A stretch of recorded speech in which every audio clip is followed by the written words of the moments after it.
Dalawang impeachment complaint ang inihain ngayon sa Kamara laban kay Vice President Sara Duterte. Kuhanin natin ang detalye mula kay Willie Delgado Jr. Willie. Umuulan ng usaping impeachment dito ngayon sa mababang kapulungan ng Kongreso. Sa pagbubukas ng tanggapan nitong Office of the Secretary General, dalawang magkakasunod na impeachment complaint ang inihain ng dalawang grupo laban kay Vice President Sara Duterte.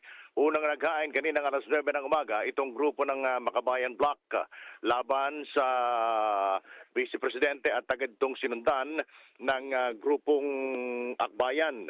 Ang Akbayan ay nagsabi na itong pagsusulong nila ngayon ng impeachment complaint laban sa Vice Presidente ay alinsunod na rin doon sa pinakahuling ruling na inilabas ng Korte Suprema kung saan ay nagbabasura sa motion for reconsideration na isinampa ng mababang kapulungan doon sa naunang impeachment complaint ng nakaraang taon laban sa Vice Presidente kung saan ay lumalabas na nabaliwala na yung sinasabing 1-year bar rule na dapat sana ay po pwedeng magkaroon ng epekto sa Pebrero o sa ispa. Pero dahil nga sa pinakahuling ruling ng Supreme Court na nagbabasura sa impeachment complaint ay nagkaroon ng tsansa o ideya itong mga naghain ng reklamo laban sa Vice Presidente na agad nang ihain itong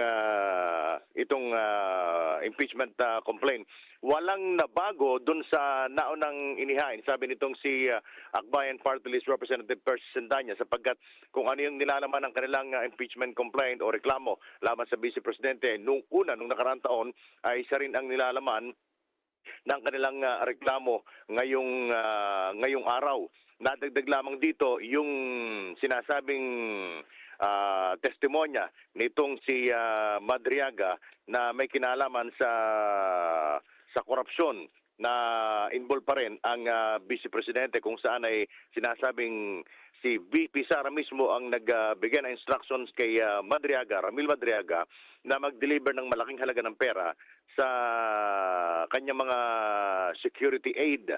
So mamayang alas 10 naman ng umaga ay sisimula, ngayong alas 10 ng umaga ay sisimula naman ang pagdinig ng House Committee on Justice doon naman sa forma ng impeachment complaint laban naman sa Pangulong Bongbong Marcos Jr. Alright, maraming salamat sa iyo, Willie Delgado Jr.